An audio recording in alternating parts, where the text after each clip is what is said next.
Liebe Festgemeinde, im Namen des Bundesfeierkomitee begrüße ich Sie ganz herzlich zur heutigen Zürcher Bundesfeier. Ich gebe zu, das Organisationskomitee hat in den letzten 3 Tagen ein bisschen mehr über das Wetter diskutiert als auch schon. Wenn wir die Wetterradar beizogen haben, haben die zwar einiges an Genauigkeit vorgegeben, aber wenn ich jetzt so schaue, muss ich sagen, das Wetter ist anders, als es irgendwann mal in den letzten 3 Tagen vorausgesagt worden ist. Aber es sieht doch danach aus, dass wir die nächste Stunde miteinander da mehr oder weniger im Trockenen verbringen können. Und ich glaube, das ist doch sehr, sehr schön. Ein Opfer gibt es leider vom Wetter, das ist nämlich ein Windopfer, das wäre sonst die Schweizer Fahne, die Sie da hinten normalerweise hinter meinem Rücken vor der Mauer von der Nationalbank sehen würden. Die hat gestern leider die Aufhängevorrichtung durch den Wind einen Schaden genommen, wo sie nicht kurzfristig behoben werden. Wir versuchen das dann, bis wir das nächste Mal auf der Anlage sind, natürlich wieder zu ändern. An dieser Stelle besonders begrüßen möchte ich natürlich den Hauptredner vom heutigen Anlass, den Urs Baumann, CEO von unserer Bank, von der Zürcher Kantonalbank. Herzlich willkommen.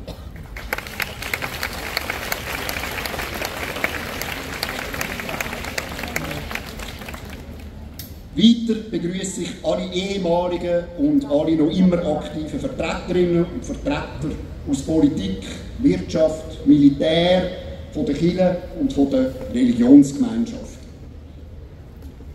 Namentlich hervorheben möchte ich an dieser Stelle eine Person, das ist nämlich der höchste Stadtzürcher, der Gemeinderatspräsident von der Stadt Zürich, der Guy Krähenbühl. Schön, dass auch du heute unter uns bist.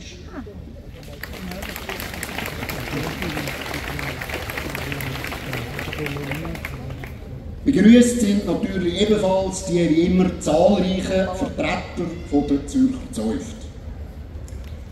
Ein besonderer Gruß gilt den Vertreterinnen und Vertretern von der etwas jüngeren Zürcher Generation. 3 bereichern heute unseren Anlass mit eigenen Beiträgen. Es sind das die Maja Luif, Maturandin von der Kantonsschule Stadelhofen, und der Sabit Gavranovic, Lernende von der Zürcher Kantonalbank. Sie werden je eine Vorrede halten.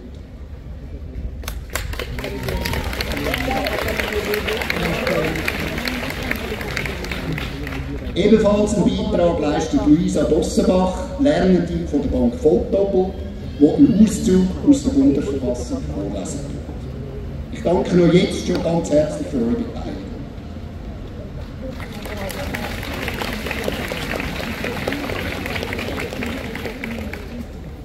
Jetzt dann gerade geht der offizielle Teil der Bundesfeier hier weiter. Aber die Feier ist nachher nicht abgeschlossen um 12:30, sondern nachher fordere ich Sie dazu auf, nutzen Sie die Angebote auf dem Festland, von Verpflegung, von Angeboten für Kinder und Familien. Es lohnt sich. Ich danke an dieser Stelle jetzt schon allen, die einen Beitrag zu unserer diesjährigen Bundesfeier geleistet haben. Seht ihr das jetzt oder am Nachmittag? Ohne euch alle ging es nicht. Jetzt, genau, das ist ein Applaus wert.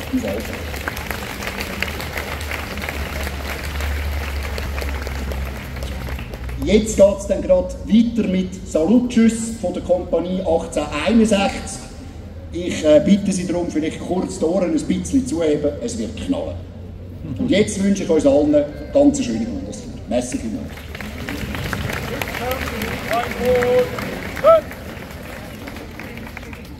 Ladenzug, Kantonale Unteroffiziers Zürich und Schaffhausen, Kompanie 1861, wünschen einen schönen 1. August. Motto von der Kompanie 1861, Tschüss, 3-mal. Und nun zum Schluss. Adspin. Ergreift Front. Öffnet Front. Patro. Lauf.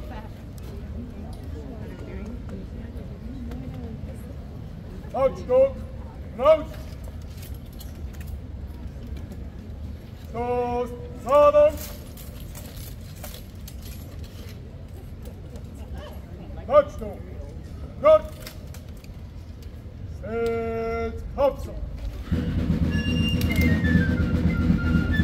letzten Moment zum Toren zu erheben.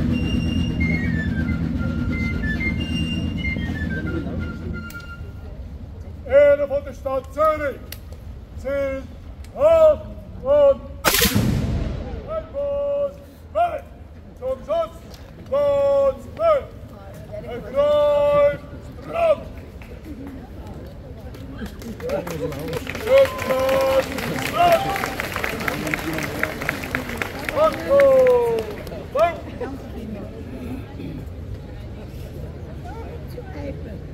Landstock, raus. Los, fahren.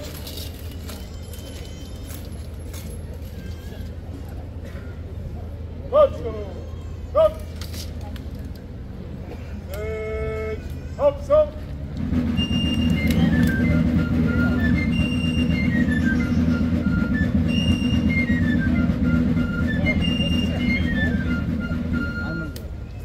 Auf den Geburtstag unserer Schweiz.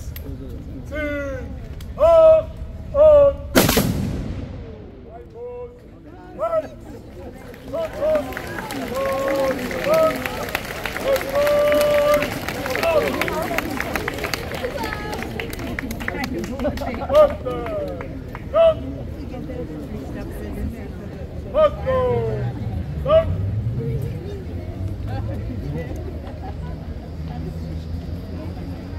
Touchdown, raus. Go, Holland.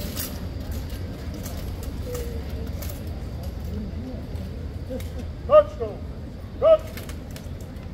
And Hobson.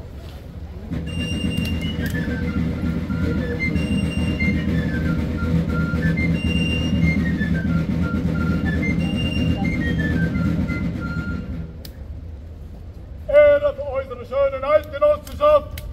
Ziel hoch und ein Fuß weg. Secondary.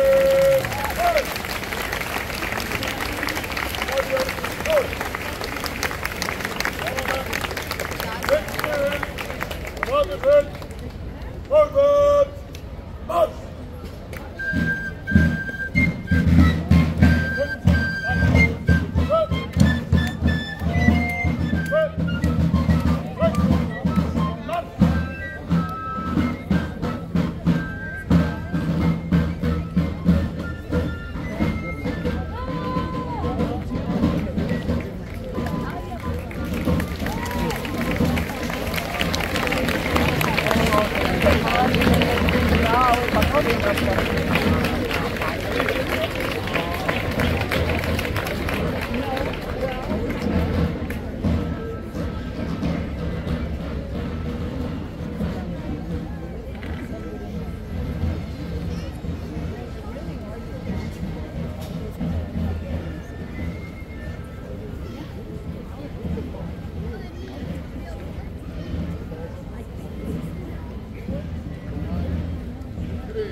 April 1999, stand am 1. Januar 2016. Im Namen Gottes des Allmächtigen, das Schweizer Volk und die Kantone, in der Verantwortung gegenüber der Schöpfung, im Bestreben, den Bund zu erneuern, um Freiheit und Demokratie, Unabhängigkeit und Frieden in Solidarität und Offenheit gegenüber der Welt zu stärken, im Willen, in gegenseitiger Rücksichtnahme und Achtung ihrer Vielfalt in der Einheit zu leben, im Bewusstsein der gemeinsamen Errungenschaften und der Verantwortung gegenüber den künftigen Generationen, gewiss, dass frei nur ist, wer seine Freiheit gebraucht und dass die Stärke des Volkes sich misst am Wohl der Schwachen. Erster Titel: Allgemeine Bestimmungen. Artikel 1: Schweizerische Eidgenossenschaft. Das Schweizer Volk und die Kantone Zürich, Bern, Luzern, Uri, Schwyz, Obwalden und Nidwalden, Glarus, Zug, Freiburg, Solothurn, Basel-Stadt und Basel-Landschaft, Schaffhausen, Appenzell-Ausserrhoden und Appenzell-Innerrhoden, St. Gallen, Graubünden, Aargau, Thurgau, Tessin, Waadt, Wallis, Neuenburg, Genf und Jura bilden die Schweizerische Eidgenossenschaft. Artikel 2: Zweck. Die Schweizerische Eidgenossenschaft schützt die Freiheit und die Rechte des Volkes und wahrt die Unabhängigkeit und die Sicherheit des Landes. Sie fördert die gemeinsame Wohlfahrt, die nachhaltige Entwicklung, den inneren Zusammenhalt und die kulturelle Vielfalt des Landes. Sie sorgt für eine möglichst große Chancengleichheit unter den Bürgerinnen und Bürgern. Sie setzt sich ein für die dauerhafte Erhaltung der natürlichen Lebensgrundlagen und für eine friedliche und gerechte internationale Ordnung. Artikel 3: Kantone. Die Kantone sind souverän, soweit ihre Souveränität nicht durch die Bundesverfassung beschränkt ist. Sie üben alle Rechte aus, die nicht dem Bund übertragen sind. Artikel 4: Landessprache. Die Landessprachen sind Deutsch, Französisch, Italienisch und Rätoromanisch. Artikel 5: Grundsätze rechtsstaatlichen Handelns. Grundlage und Schranke staatlichen Rechts Handels ist das Recht. Staatliches Handeln muss im öffentlichen Interesse liegen und verhältnismäßig sein. Staatliche Organe und Private handeln nach Treu und Glauben. Bund und Kantone beachten das Völkerrecht. Artikel 5a: Subsidiarität. Bei der Zuweisung und Erfüllung staatlicher Aufgaben ist der Grundsatz der Subsidiarität zu beachten. Artikel 6: Individuelle gesellschaftliche Verantwortung. Jede Person nimmt Verantwortung für sich selber wahr und trägt nach ihren Kräften zur Bewältigung der Aufgaben in Staat und Gesellschaft bei. Zweiter Titel: Grundrechte, Bürgerrechte und Sozialziele. Erster Kapitel: Grundrechte. Artikel 7: Menschenwürde. Die Würde des Menschen ist zu achten und zu schützen. Artikel 8: Rechtsgleichheit. Alle Menschen sind vor dem Gesetz gleich. Niemand darf diskriminiert werden, namentlich nicht wegen der Herkunft, der Rasse, des Geschlechts, des Alters, der Sprache, der sozialen Stellung, der Lebensform, der religiösen, weltanschaulichen oder politischen Überzeugungen oder wegen einer körperlichen, geistigen oder psychischen Behinderung. Mann und Frau sind gleichberechtigt. Das Gesetz sorgt für eine rechtliche und tatsächliche Gleichstellung, vor allem in Familie, Ausbildung und Arbeit. Mann und Frau haben Anspruch auf gleichen Lohn für gleichwertige Arbeit. Das Gesetz sieht Maßnahmen zur Beseitigung von Benachteiligung der Behinderten vor. Vielen Dank fürs Zuhören.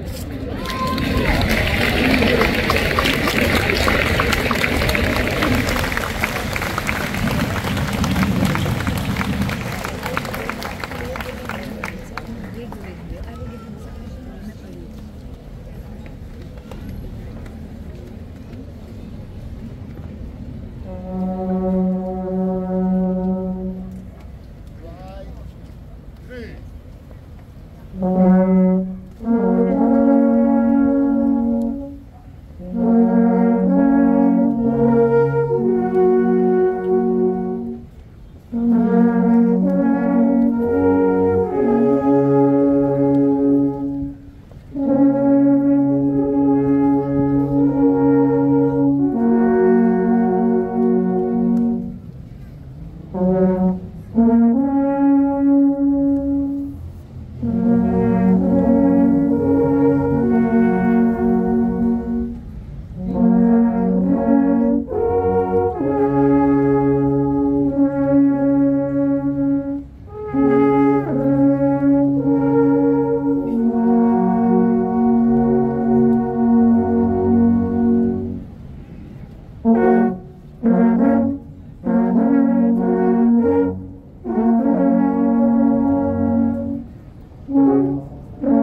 bitte um die Aufmerksamkeit für unsere zwei jugendlichen VorrednerInnen, Maja Luif und Sabit Gavranovic.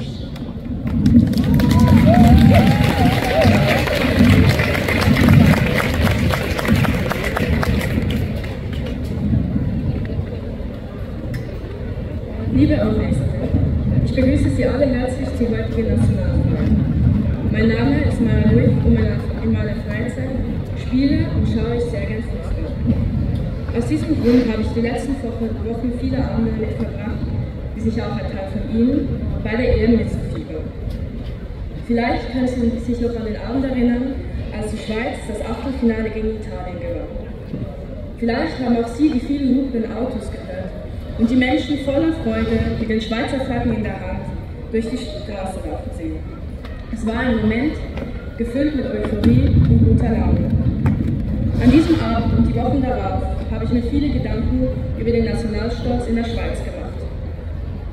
Zum Beispiel stellte ich mir die grundlegende Frage, was genau bedeutet Nationalstolz?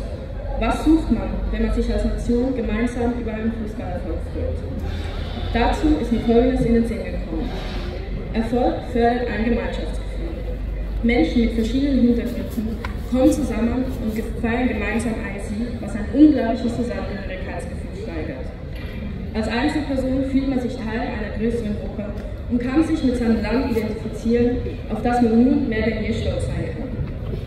Dies führte mich weiter zum Gedanken, ob und weshalb wir stolz darauf sein können, in der Schweiz zu leben. Wir wohnen in einem Land, das eine der höchsten Lebensqualitäten weltweit, ein exzellentes Gesundheitssystem und ein Privileg eines freien Zugangs zur Bildung bietet. Wir haben eine stabile Wirtschaft und Politik, leben in einem Land der direkten Demokratie, das sehr sicher, sauber und umweltbewusst ist. Zusätzlich zeichnet sich die Schweiz durch eine wunderschöne Natur und eine kulturelle Vielfalt aus. Diese kulturelle Vielfalt ist eine unserer größten Stärken. Sie zeigt sich nicht nur durch die 4 Landessprachen, die abwechslungsreiche Geografie und die Diversität der Kantone.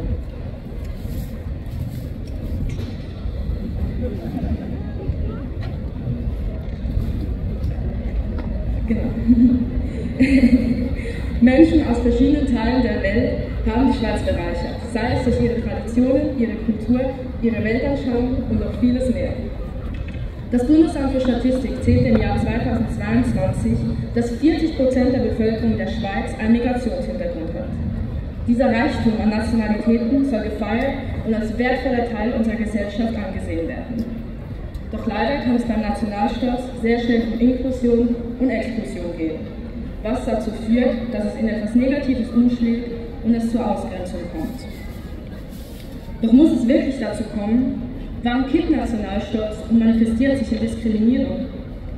Der Duden definiert Stolz als eine hohe Zufriedenheit mit sich selbst und mit anderen. Ich frage mich, wieso diese Zufriedenheit mit den anderen verschwindet, wenn jene sich nicht nach den eigenen Wertvorstellungen und Definitionen verhalten. Es ist ein Widerspruch, stolz auf eine kulturelle Vielfalt zu sein und gleichzeitig Menschen auszuschließen. Oft geschieht dies aus Angst, selbst ausgeschlossen zu werden. Ich vermute, dass viele Menschen dazu neigen, andere auszugrenzen, um ihre eigene Position zu sichern. Diese Angst vor Exklusion kann zu paradoxen und heuchlerischen Situationen führen. Leute feiern den Erfolg unserer Nationalmannschaft, beschweren sich aber in einem anderen Kontext über den Migrationshintergrund mehrerer Spieler. Dies widerspiegelt sich zum Beispiel in der Kritik, wenn die Nationalhymne nicht mitgesungen wird oder die eigenen Wurzeln betont werden. Das ist nicht nur ungerecht, sondern auch kurzsichtig. Die Stärke unserer Mannschaft und vor allem unseres Landes liegt genau in dieser Vielfalt, in den unterschiedlichen Hintergründen und Perspektiven, die jeder und jeder Einzelne mit sich bringt. Nationalstolz sollte nicht bedeuten, andere auszuschließen, im Gegenteil. Für mich bedeutet echter Nationalstolz, alle Menschen in unserer Gesellschaft zu akzeptieren und zu respektieren, unabhängig von ihrer Herkunft. Auch ich bin ein Produkt der Immigration. Mein Vater fuhr aus Ostdeutschland hierher und die Eltern meiner Mutter kamen 1956 aus Ungarn, wo sie in der Schweiz mit offenen Armen empfangen wurden. Deshalb macht es mir Angst, wenn ich heute um mich schaue und sehe, dass sich diese Arme immer mehr schließen. Und wie die Wahlergebnisse der letzten Europawahlen zeigen, haben sich die Arme in manchen Ländern leider sogar zu einer Arbeitsposition geändert.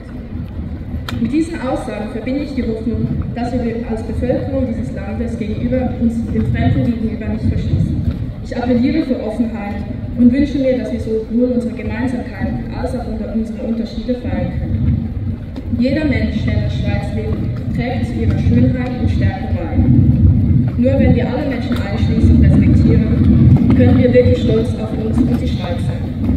Lassen Sie uns also im Rahmen dieser Festlichkeiten nicht nur die Vergangenheit zelebrieren, sondern auch an der Gegenwart arbeiten, damit wir in eine Zukunft blicken können, in der die Schweiz mit ihren BewohnerInnen ein Land sein kann, das für Offenheit, Toleranz und Zusammenhalt steht. Eine Zukunft, in der wir unsere Unterschiede als Bereicherung sehen und gemeinsam daran arbeiten, die Schweiz für kommende Generationen noch besser zu machen. Ich danke Ihnen vielmals für Ihre Aufmerksamkeit und wünsche Ihnen noch einen schönen ersten August.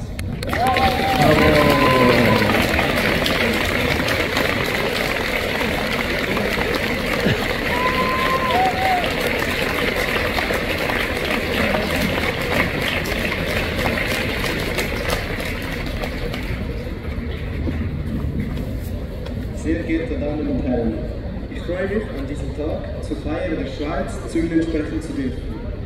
Die Schweiz ist ein Land, das in vielerlei Hinsicht herausragend und bewundert wird. Lassen Sie mich mit einigen aus meiner Sicht wichtigsten Stärken dieses außergewöhnlichen Landes zu Ihnen bringen. Erstens die politische Stabilität. Dank der direkten Demokratie und der föderalen Struktur genießen die Bürger aktive Mitbestimmung, was zu einer stabilen und friedlichen Gesellschaft beiträgt. In einer unsicheren Welt bietet die Schweiz ein Beispiel für Beständigkeit. Zweitens, die wirtschaftliche Stärke. Die Schweizer Wirtschaft zählt zu den wettbewerbsfähigsten der Welt. Mit einem stabilen Finanzmarkt, hoher Innovationskraft und einer guten ausgebildeten Arbeitskraft ist die Schweiz ein Magnet für internationale Unternehmen und Investitionen. Drittens, die Bildung und Forschung. Erstklassige Bildungseinrichtungen wie die ETH Zürich und die weiteren Universitäten sind globale Zentren für Forschungen und Innovationen. Die Investitionen in Bildung sichern die Zukunft und fördern die Wissenschaft. Ich selbst bin aktuell in der Lehre als Kaufmann bei der Zürcher Kantonalbank. Ich lerne tagtäglich dazu. Und das Beste ist, in unserem Bildungssystem habe ich stets die Möglichkeit, noch mehr zu lernen, an einer Universität oder an einer Fachhochschule.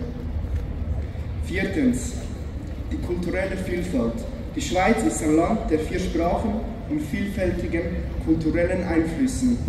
Diese Vielfalt fördert Toleranz und Respekt und bereichert das soziale Leben. Als 5. Punkt möchte ich Ihnen die wunderschöne Natur erwähnen. Als Stadtzürcher komme ich natürlich nicht umhin, den Zürichsee gleich hinter Ihnen zu erwähnen. Die Schweiz ist gesegnet mit atemberaubenden Landschaften, von den Alpen bis zu den Seen und den Tälern. Diese natürliche Schönheit zieht Touristen an und bietet zahlreiche Erholungsmöglichkeiten. Für mich ist es ein Privileg, hier zu leben. Vielen Dank für die Aufmerksamkeit.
Liebe Zürcherinnen und Zürcher, liebe Gäste, Geburtstage sind ja gerade bei uns Erwachsenen immer ein bisschen zwiespältig.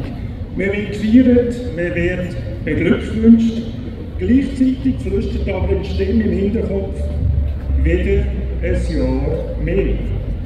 Und dann können wir fragen, was bringt die Zukunft? Mache ich weiter wie bisher oder muss ich etwas ändern? Heute feiern wir Geburtstag, zwar nicht unseren eigenen, aber die nicht mehr ganz so junge Jubilarin, die steht uns nahe. So nahe, dass sie ein Teil von uns ist. Schweizerin oder Schweizer zu sein, das ist ein Teil von unserer Identität. Was übrigens nicht nur bei uns so ist, auch bei einem Franzosen ist das Franzossein Teil von seiner Identität. Interessanter, und damit komme ich zurück zu den Fragen, interessanter ist die Frage, welche Schweiz ist Teil von meiner Identität? Welche Schweiz steht denn mir nahe? Geschätzte Damen und Herren, ich fange bei mir selber an, bei meiner Schweiz. Ich komme aus einer Familie, die seit Generationen im Aargau lebt. Auch ich bin dort aufgewachsen. Und keine Sorge, ich kenne natürlich die Sprüche, die man in Zürich über die Aargauer macht. Ich weiss, dass wir, sagt mir, weisse Socken tragen. Und ich weiss auch, dass wir, sagt mir, schlecht Auto fahren und darum unser Autokennzeichen AG für Achtung Gefahr steht. Liebe Zürcherinnen und Zürcher, ich kann euch aber sagen, ihr macht euch zu viel Sorgen. Wenn wir wie in der Stadt Zürich praktisch nur noch an Tempo 30 fahren, dann haben sie auch die Aargauer im Griff.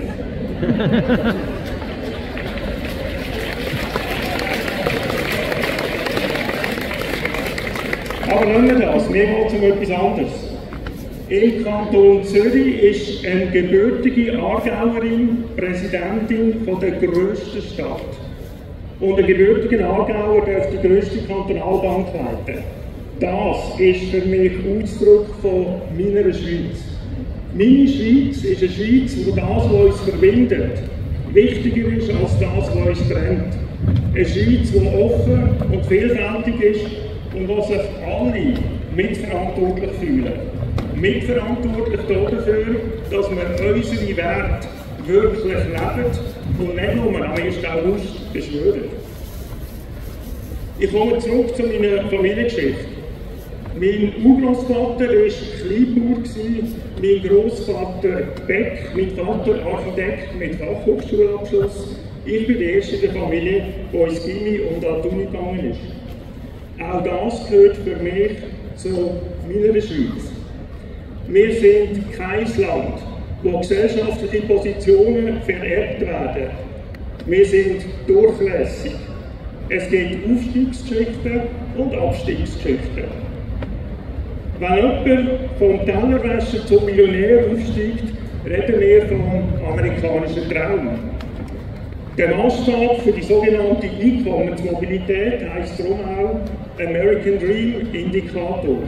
Er gibt an, wie viele Kinder aus einer sozial tiefen Schicht im Laufe ihres Lebens in eine höhere Schicht aufsteigen. Und da zeigt sich etwas Interessantes. In der Schweiz gelingt, gemessen an der Gesamtbevölkerung, deutlich mehr Menschen diesen Aufstieg als in den USA. Ein wichtiger Grund dafür ist unser fantastisches Bildungssystem mit seinen vielen Bildungswegen. Lehre, gymnasiale Matura, Berufsmatura, Fachmatura, Zweitwegmatura, Passerelle, Meisterprüfung, Fachhochschulstudium, Unistudium und so weiter. Die Ausbildungen können dabei, je nach Lebensentwurf, früher oder später absolviert werden, auch erst im Erwachsenenalter. Es gibt keine Chance verpasst und es gibt kein Sport. Wo es einen Willen gibt, gibt es auch fast immer einen Weg. Ich finde unser Bildungssystem grossartig und ich gebe es gerne zu. Es macht mich stolz, dass wir, die Zürcher Kantonalbank, mit unserer Ausbildung junge Menschen fördern dürfen. Mit über 400 Ausbildungsplätzen sind wir einer der grössten Ausbildungsbetriebe im Kanton. Einer von unseren Lernenden ist der Sabit Garanovic, der vorher zu Ihnen geredet hat. Es hat mich sehr gefreut, wie souverän der Sabit und Maja Luif auftreten sind. Eure Gedanken haben mich gefreut, eure Gedanken haben mich beeindruckt. Danke.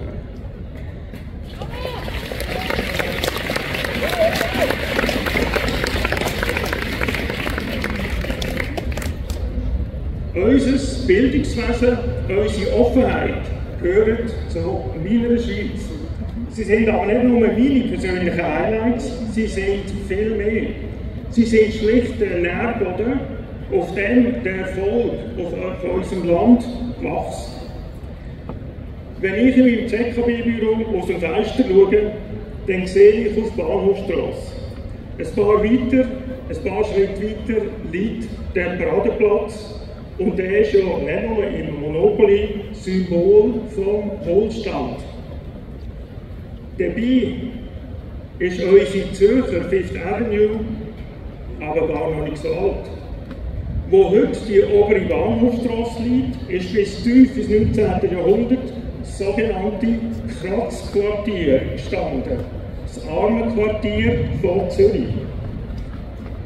Der Weg vom Armenquartier zum eleganten Boulevard, zum Posten und Flanieren steht dabei sinnbildlich für den Weg von unserem Land. Allein zwischen 1850 und 1914 sind 300'000 Schweizerinnen und Schweizer auf Amerika und andere Länder ausgewandert. Aus purer Not. Die Schweiz war damals das Armenhaus von Europa. Heute sind wir einer der attraktivsten Standorte auf der ganzen Welt. Wie wir das geschafft haben? Eben mit Offenheit, mit einer Kultur von Miteinander, mit einem starken Bildungssystem und mit unserer Wirtschaft. Natürlich ist die Wirtschaft höchst divers und natürlich hat sich die Wirtschaft im Laufe der Zeit fundamental verändert. Gleichzeitig zieht sich durch alle Branchen und Jahrzehnte ein roter Faden. Unsere Wirtschaft, das ist Qualität, Innovation und Leidenschaft. Und wenn ich jetzt als Beispiel für den visionären Geist von unseren Vorfahren die Gründung der Zürcher Kantonalbank erwähne, dann finden Sie vermutlich, ja, das muss ich ja fast sagen als Bankchef. Und ich verstehe Sie auch, ich würde an Ihrer Stelle gleich finden. Trotzdem ist es anders. Ich bin nämlich wirklich beeindruckt von der Weitsicht von unseren Gründern. Sie haben eine Bank für alle arbeiten, auch für die einfachen Arbeiterinnen und Arbeiter, für die Bauern, für die Gewerbler, die bis zu dieser Zeit keinen Zugang zu Finanzdienstleistungen hatten. Mithelfen, damit es miteinander funktioniert. Das war der Anspruch von unseren Gründern und das ist bis heute der Anspruch von unserer Bank. Prägnanter, als es uns der Kantonsrat ins Kantonalbankengesetz geschrieben hat, kann man es fast nicht sagen. Dort steht, die Bank habe zur Lösung von volkswirtschaftlichen, sozialen und ökologischen Aufgaben vom Kanton beizutragen. Zum Beispiel damit, dass sie Arbeitnehmerinnen und Arbeitnehmer und KMUs unterstützt, Wohneigentum, aber auch preisgünstigen Wohnungsbau fördert und mithilft, dass wir treibhausgasneutral werden. Oder in den Worten vom ehemaligen deutschen Bundeskanzler, Ludwig Erhard, die Wirtschaft muss den Menschen dienen, nicht umgekehrt. Damit komme ich am Anfang zurück zum geburtstagtypischen Zusammenspiel von Feiern und Fragen, von Zuprosten aufs Heute und Nachdenken über das, was morgen kommt. Wir leben in einem wunderbaren Land und wir alle bauen irgendwie an diesem Land mit. Wir haben also allen Grund zum Anstoßen. Es ist aber wichtig, dass wir auch die Fragen zuhören. Was bringt die Zukunft? Wollen wir weitermachen wie bisher oder müssen wir etwas ändern? Wir leben in einer anspruchsvollen Zeit. Der Blick in die Welt ist nicht immer sehr erfreulich. Die Unsicherheiten sind grösser als auch schon. Die gute Nachricht ist, ich zweifle nicht daran, dass wir den Herausforderungen gewachsen sind. Die Frage ist aber, reicht es, wenn wir so weitermachen wie bisher? Ja und nein. Was ich damit sagen will, wir müssen die Eigenschaften, die uns erfolgreich gemacht haben, unbedingt pflegen. Die Offenheit, die Durchlässigkeit, eine Wirtschaft, eine Gesellschaft, die alle verantwortlich übernehmen.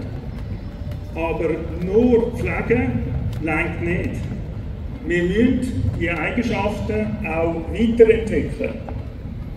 Das heisst, mit Blick auf die Offenheit, es ist schön, wenn sich die Aargauer und Zürcherinnen verstehen, aber es braucht mehr. Die Schweiz braucht Vernetzung mit Europa und der Welt. Und an diesem Netz müssen wir ständig weiterknüpfen. Mit Blick auf unser Bildungssystem müssen wir schauen, dass unsere Gesellschaft durchlässig bleibt oder sogar noch durchlässiger wird. Das ist möglich. Andere Länder machen es uns vor. Schenken wir unseren Kindern die Chance, Grenzen zu überwinden, so wie ich diese Chance geschenkt bekommen habe. Mit Blick auf die Wirtschaft und den Finanzplatz brauchen wir erstens gute Rahmenbedingungen, zweitens müssen wir aus Krisen wie im Untergang von der Credit Suisse die richtigen Lehren ziehen. Ich denke, da sind wir gut unterwegs, auch dank der Massnahmen, mit denen der Bundesrat den Finanzplatz stärken will. Drittens muss die Wirtschaft die Sorgen der Menschen ernst nehmen. Wirtschaft und Gesellschaft müssen sich miteinander entwickeln. Sie dürfen sich nicht voneinander abkoppeln. Und noch ein Punkt. Eine gesunde Wirtschaft muss eine nachhaltige Wirtschaft sein. Ökonomie und Ökologie sind keine Gegensätze, sie gehören zusammen. Natürlich ist Wirtschaftswachstum wichtig, es schafft Arbeitsplätze und Wohlstand. Aber wir müssen verantwortungsvoll wachsen. Wir müssen mit unseren Ressourcen sorgfältig umgehen, sonst leben wir auf Kosten von unseren Kindern und Grosskindern. Unser Anspruch muss sein, wachsen und gleichzeitig weniger CO2 ausstoßen und gleichzeitig weniger Ressourcen zu verbrauchen. Und das geht. In der ZKB gehört dieser Anspruch zu den Prinzipien unserer Geschäftspolitik. Ich wiederhole mich. Ich bin überzeugt, dass wir auch schwierige Zeiten gewachsen sind. Das ist im Wesentlichen auch der Verdienst von unserem bewährten politischen System. Die Menschen entwickeln sich vorwärts, wenn sie Herausforderungen nicht aus dem Weg gehen. Wenn sie, wie man neudeutsch sagt, sich immer wieder challengen lassen. In der direkten Demokratie gehört das Challengen zur DNA. Jede Vorlage ist ein Vorschlag, wie man das Problem lösen könnte.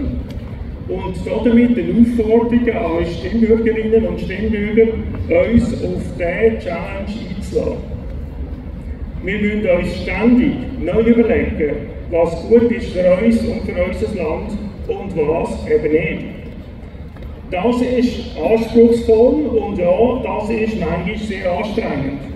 Aber eine unglaublich starke Methode, um das Land wach und beweglich zu halten. Am Schluss geht es immer ums Gleiche. Es geht darum, dass wir Verantwortung übernehmen. Einerseits für uns selber, aber Eigenverantwortung allein reicht nicht. Wir müssen uns mitverantwortlich fühlen für das Ganze. Wirtschaft, Gesellschaft und Demokratie, das sind keine abstrakten Wesen, das sind nicht die anderen, das sind wir. Und es ist ein ungeheures Privileg, dass das wir bei uns nicht nur 1. August-Rhetorik ist, sondern Realität. Nämlich eine Einladung an alle, sich zu beteiligen. Und wenn wir bereit sind, diese Einladung anzunehmen und Verantwortung übernehmen, muss uns die Zukunft keine Angst machen. Ich danke Ihnen und ich wünsche Ihnen von Herzen einen schönen Geburtstag.